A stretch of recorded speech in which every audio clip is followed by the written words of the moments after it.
So in Augusta County, the preschool program is totally inclusive.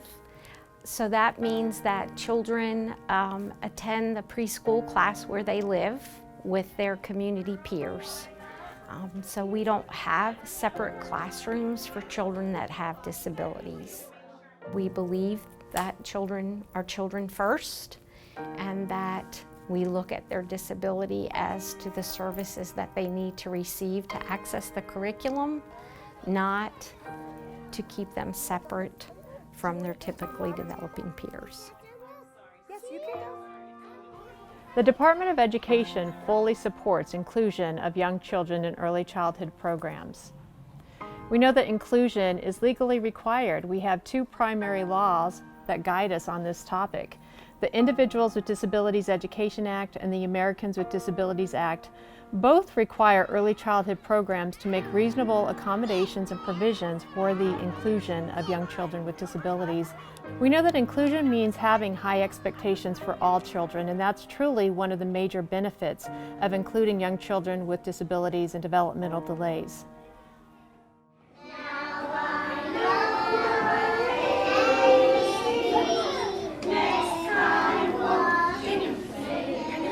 I think inclusion works when people are willing to accept all of the differences that everybody comes with.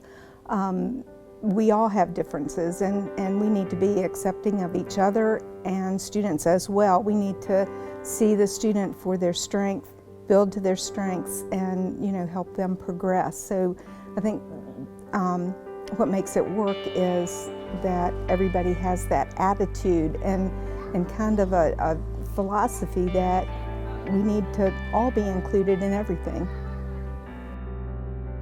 An inclusive preschool environment doesn't just happen. Certainly there's a lot of hard work and intentional preparation and planning.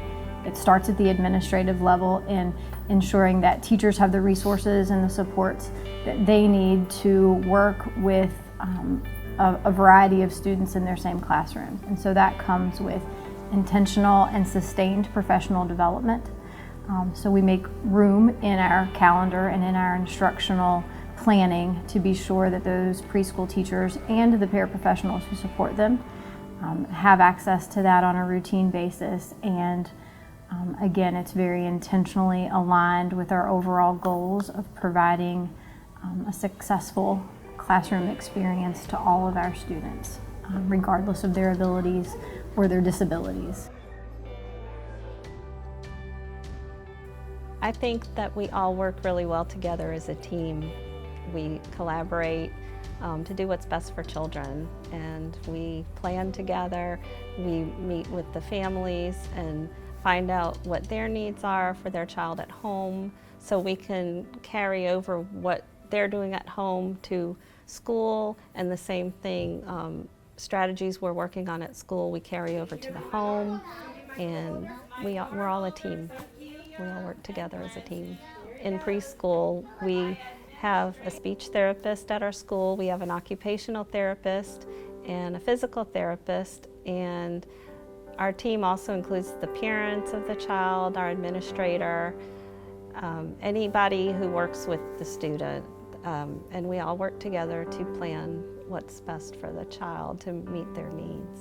Our speech therapist and the other therapists that work with our students in preschool, they work in the classroom because that's what's best for the children. It's play-based, and they learn how to get along with each other, and they play, and they're learning how to communicate with the other children rather than being taken to a separate classroom where there's really not anyone else in there for them to play with. It's helpful for them to be in the classroom.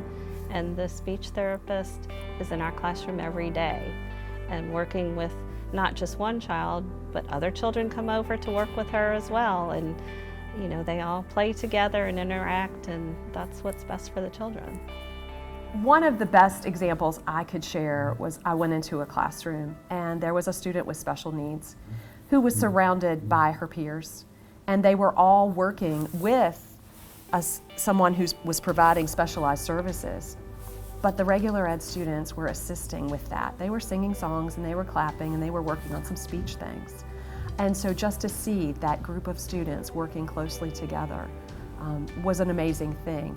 And the teacher said they continue to work with that student sometimes outside of the time when the specialist is in the room with them. So I just think that's a really special way for all of the kids to interact together and to see the strengths that everyone has.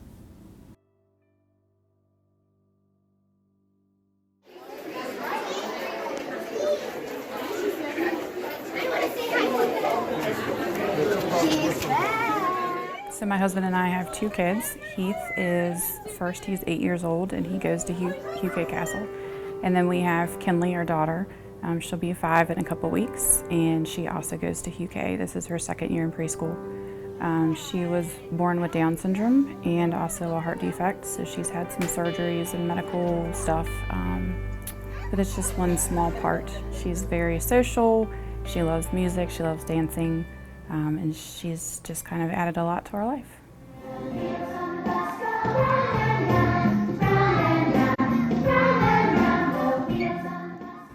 As a parent, as a child with a disability, you have a lot of fears. And one of the main ones was, what's her life gonna look like?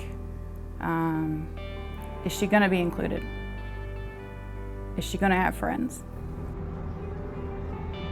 I wanted her to go to a place where she was wanted, not just accepted, I guess, but embraced. And so that was kind of the plan the whole time. Kinley is just one of the crew. She got her first birthday invite a couple months ago and we were super excited about. The first day dropping her off at preschool, you can imagine, was terrifying for me. And her classroom is literally like 35 steps in from the door, because I counted. And I kept telling myself, it's 35 steps and then you can cry. But within that 35 steps, it probably takes us a good 5 or 6 minutes because the hall monitors are saying hi to her. You know, she's going over and popping her head in classrooms and saying hi to people and greeting people. So just overall, it's been a really good experience.